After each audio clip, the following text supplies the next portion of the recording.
Welcome to day 2 in Israel, and we've had such a marvellous time. Yesterday it was windy and raining and quite bleak, but today it was as though God's hand came and just wiped out all of that, and we had beautiful blue skies. We had a great time. We walked down the Mediterranean to the Old Port of Jaffa, where we had 2 very different experiences. So we're going to go and have a look at what some of the people did and some of the interviews that we told you about yesterday. So thank you again for joining, and enjoy what's to come.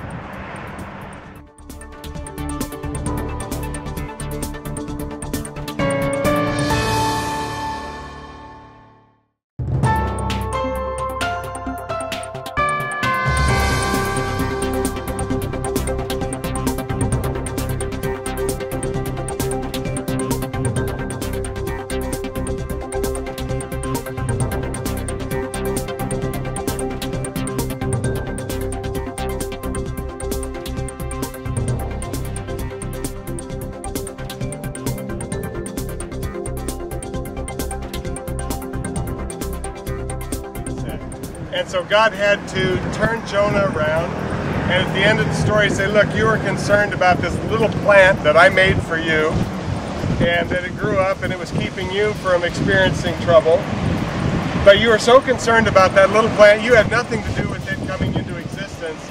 Should I not care about the 120 people, 1,000 people living in Nineveh who don't know their right hand from their left hand? I think he's talking about spiritually, they are spiritually clueless.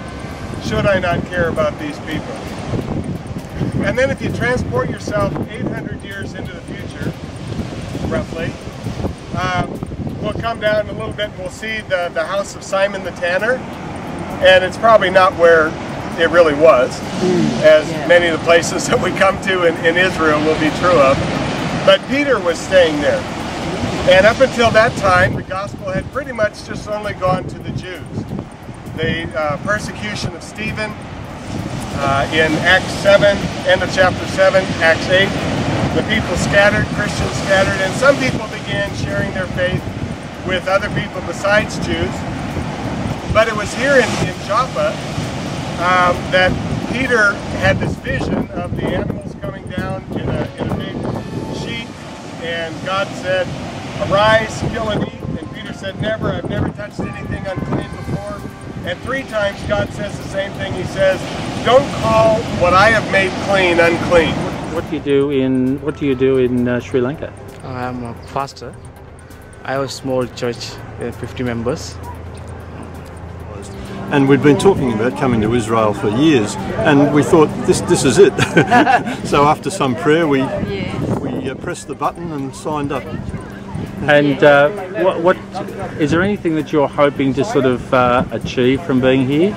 Well, it is. I'd say firstly we're always striving to feel closer to God in our relationship with Him, but also we anticipate that this will help bring the Bible alive for us. Having seen places that are mentioned in the Bible, they'll no longer be just a name.